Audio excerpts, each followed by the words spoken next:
Hey, welcome to The Truth in This Art.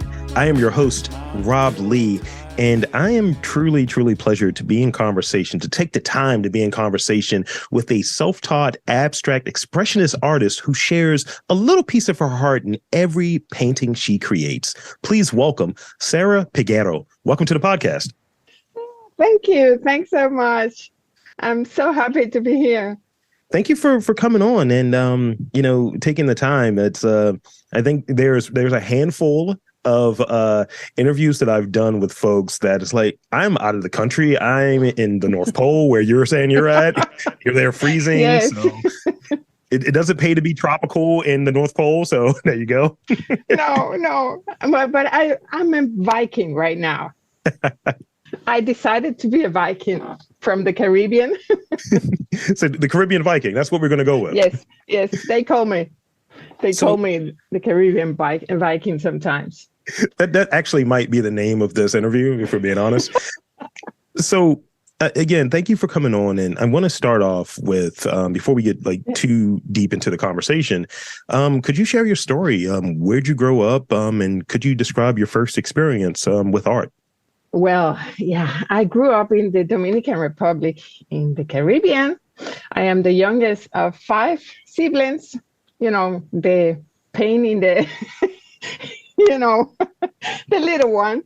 And when I finished high school, I went to the university and became an indoors architect. But I think the day after I finished, I'm like, I need to move. I just wanted to try a new country, something new. I don't know. I felt like I didn't belong there. I didn't want it to be. I just wanted to try something completely new. And then I moved to Paris, France. Yeah. And I went to Paris like an au pair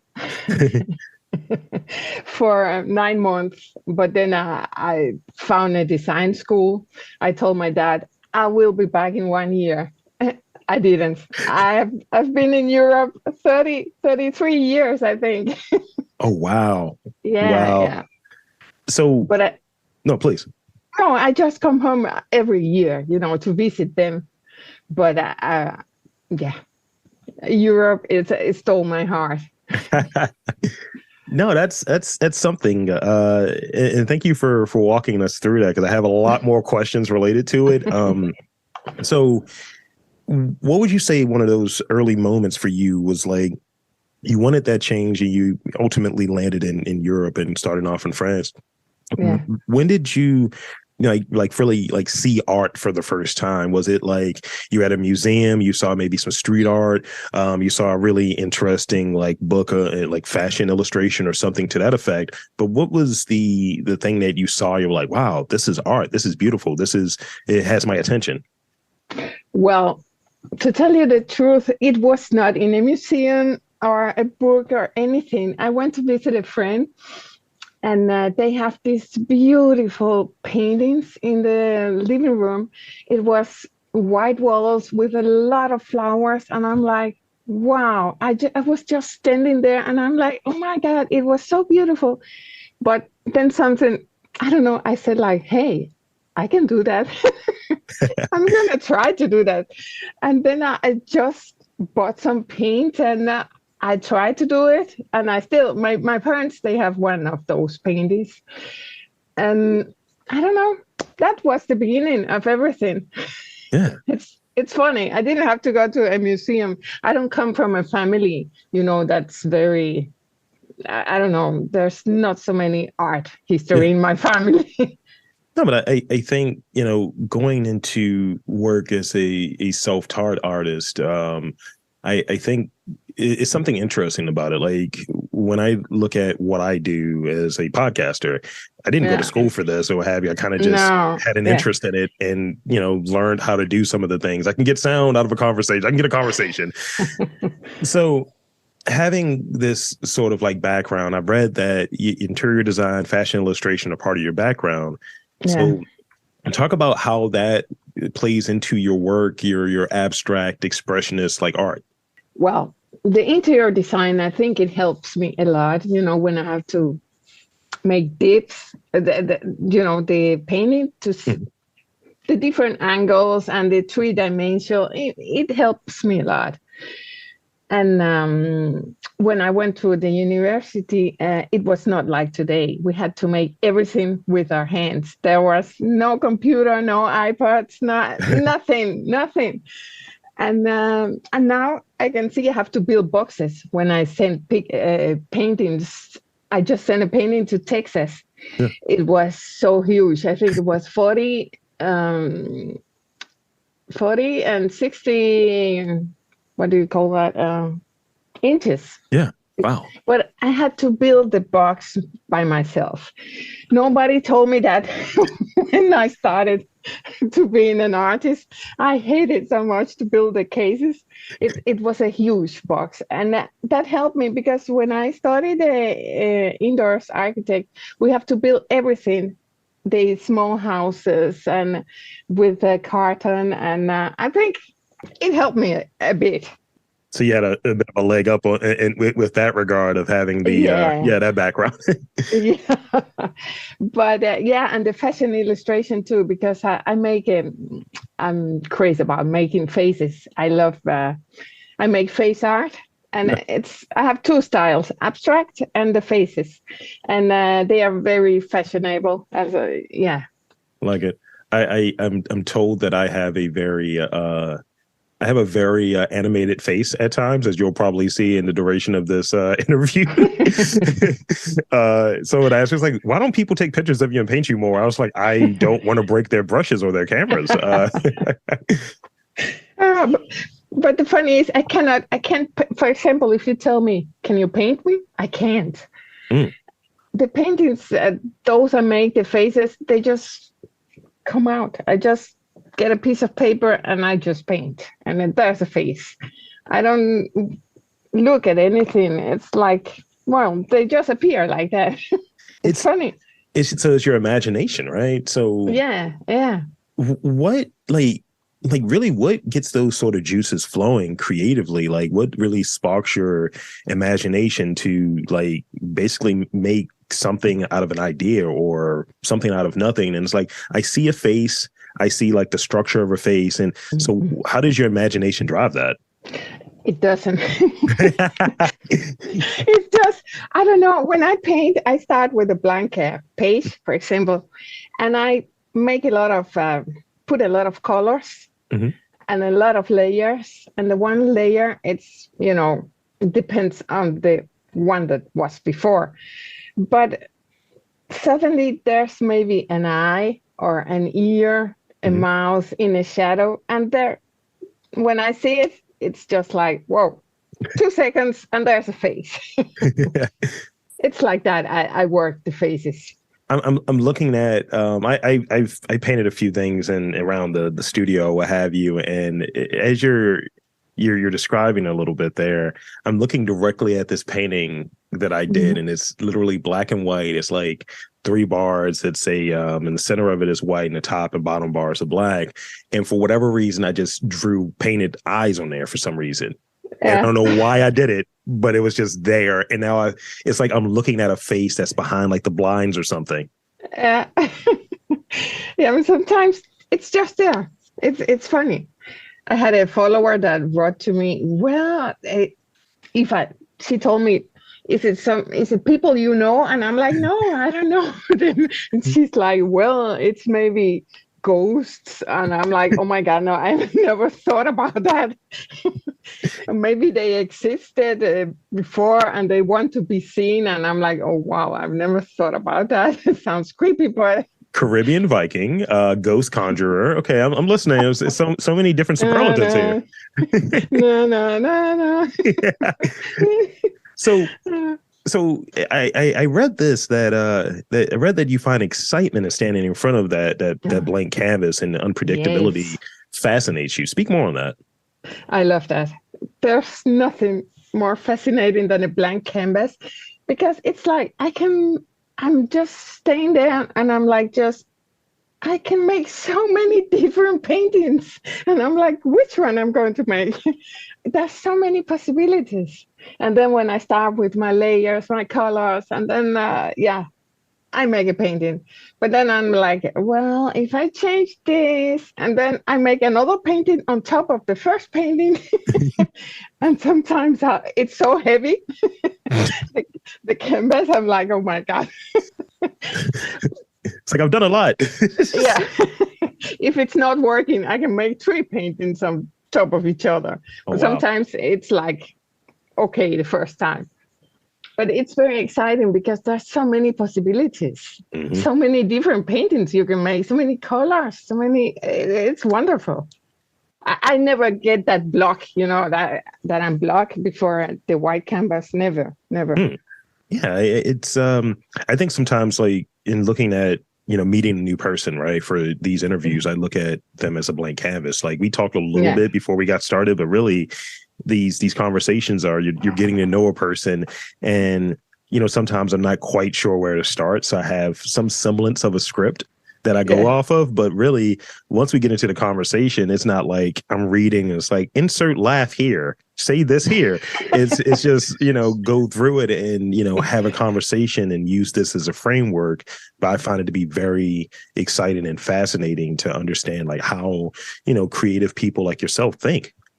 yeah, definitely. I think also it might be, I don't know, for you, it has to be difficult to keep a conversation, and I don't know how you do it. I'm told I never shut up. That's That's why. I think that's why it's just it's a personality flaw that I've turned into a Yeah, yeah, podcast. So I read at times that the arts world feels a bit exclusionary with questions on who belongs, who's an artist, who's not an artist, who makes artwork and what's not artwork. And I think, there's always these weird shots yeah. at self-taught artists. So what are your thoughts on like the traits for someone to be able to call themselves an artist? Like what are the traits of an artist? Well, I think the most important for me, it should be persistence. Mm. You have to be persistent and never um, being afraid of what others think, because then you're not going further. Persistent, patience. I don't have any. I don't have patience, but it could be nice to have it. And passion, discipline. I always joke and say that the day God, he was giving, patience, love. I never came the day there was patience. I I was was late at that the day. I was at the beach swimming. I don't know. But yeah, persistence is a very important thing, I think.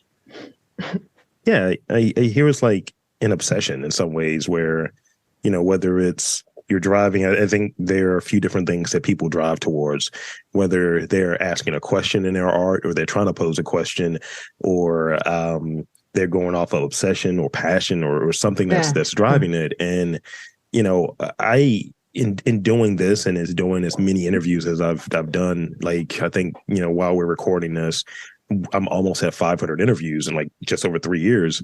That it's passion and it's obsession that Yeah. I really want to like have these conversations, and I'm looking for who's interesting, who don't want to talk to, and I'd imagine that sort of approach applies for someone. It's like, how many paintings can I do this year? Or I wonder what this color looks like, or this technique is like, really being a nerd about it and finding like, yeah, what can I do here? How can I make this happen? How can I do this on a really small canvas, or can I do this with only 2 colors?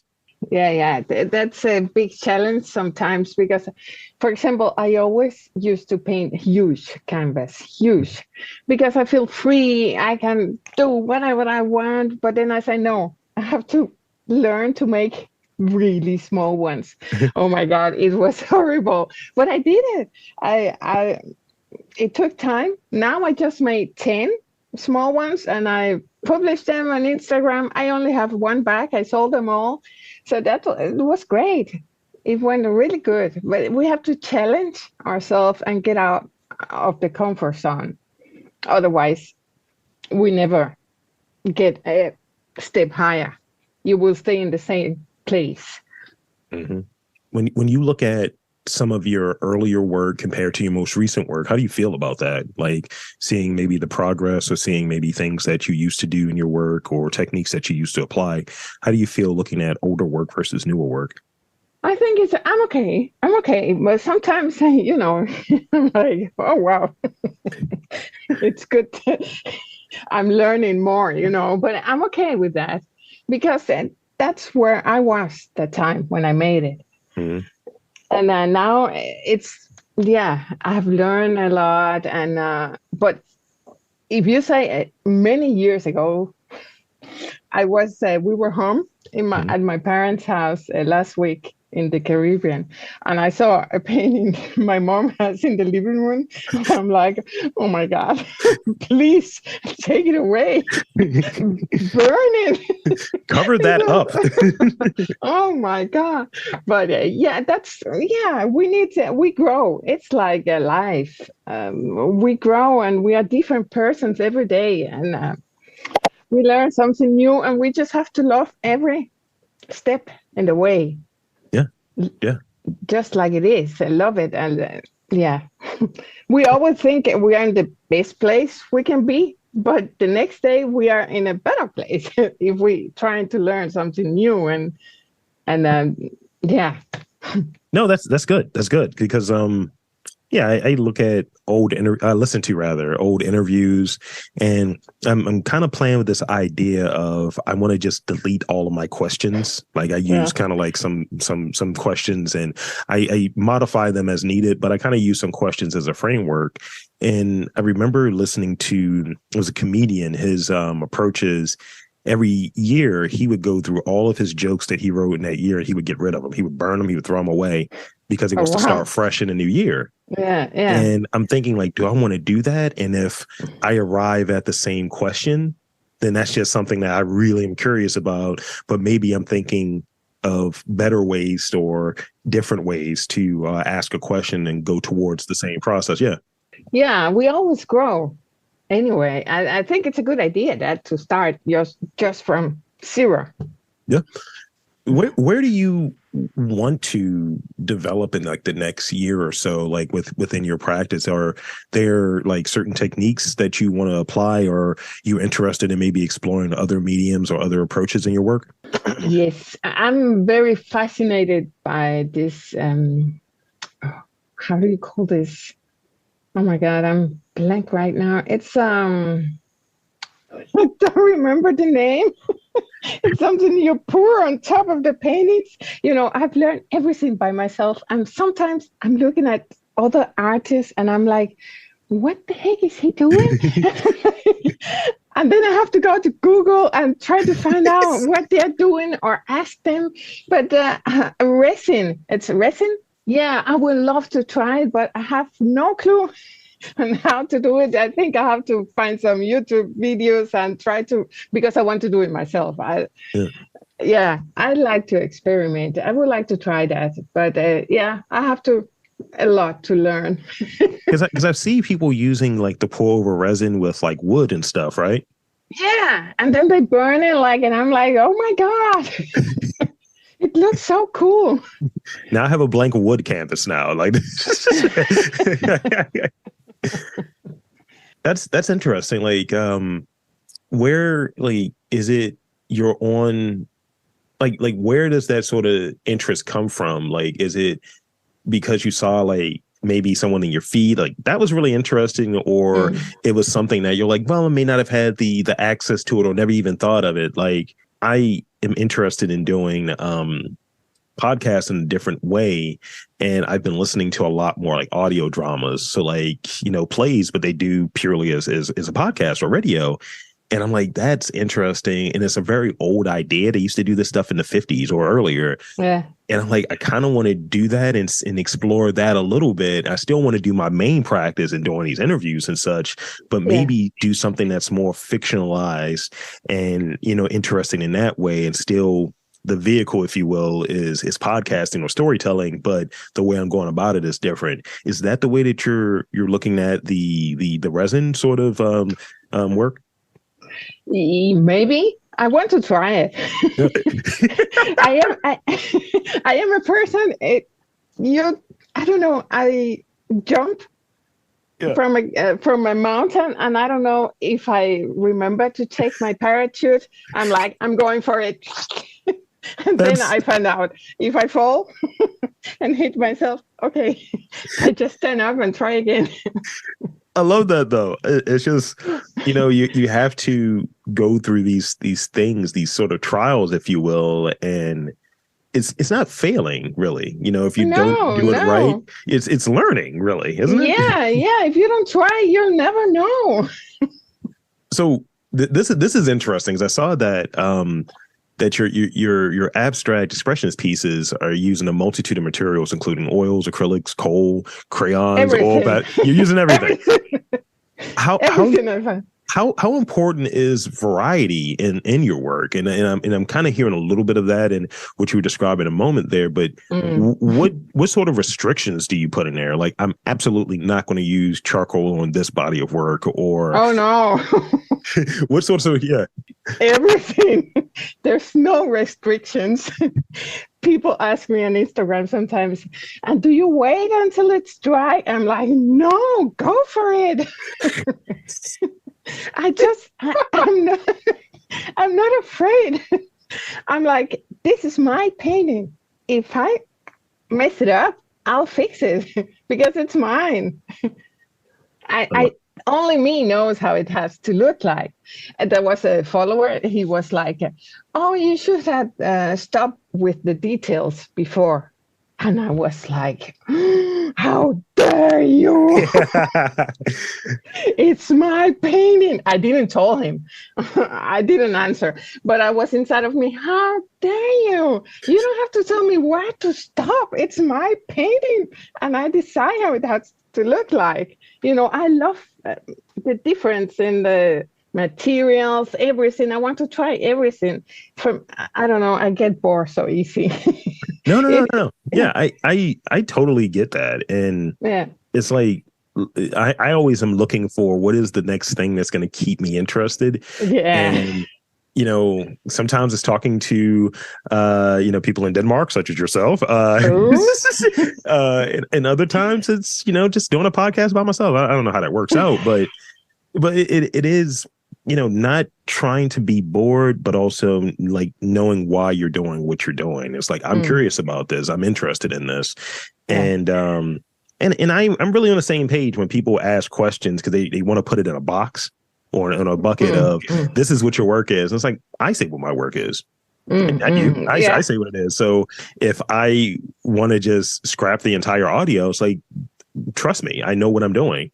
And or if you're like, look, I want to add these other details in here. I'm going to make this pink instead of white. That's what you want to Yeah, do. And definitely. people have this sort of like ownership as, I think, as viewers, as fans, as consumers, that, well, this is what I think you should do. That's great. Thank you for checking out my work, but this is what I'm doing. Yeah, definitely. It's exactly like that. But I don't know, everybody has a meaning right now, with the social media. Everybody wants to be heard, and sometimes it's not necessary. Yeah, and I think one of the things I've heard from some of the people I've interviewed who are self-taught artists, that you have people saying that, oh, I can make that. Then why didn't you? Oh, yeah. Why didn't you make it? Oh, because you didn't make it. Yeah, that's why. I'm like, go home and make it. Try. Yeah, go give it a shot. How much money I spent on this coal? So I got one more real question for you before we get into those rapid fire questions. And this real question goes as such, and I touched on it a little bit earlier, but I want to hear it from you.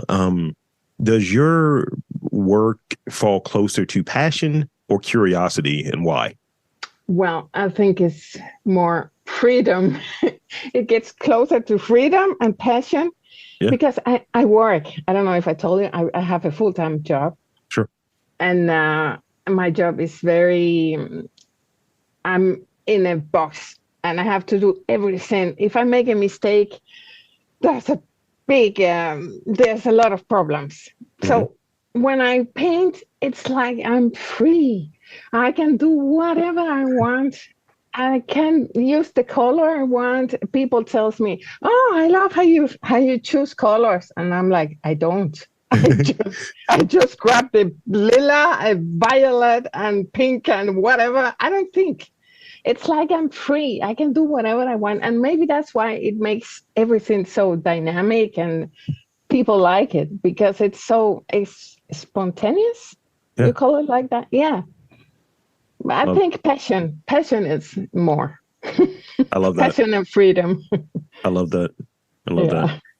So now we're at the point of the podcast where I got some rapid fire questions for you. So Yeah. let's see. Exciting. Yeah, it's gonna be something. It's gonna be something. Can't wait. So I got 5 of them for you. Oh. Yeah. And remember, quick, brevity is key. Don't overthink these questions. They're just random questions. Okay. Okay. So painting, right? When is creative work ready to share? I always hear this thing about painters don't really finish. They just kind of stop painting. So from your standpoint, when is your work ready to share? Like when you're like, I am tired and it is time for the Viking to go to sleep. When is creative work ready to share for you?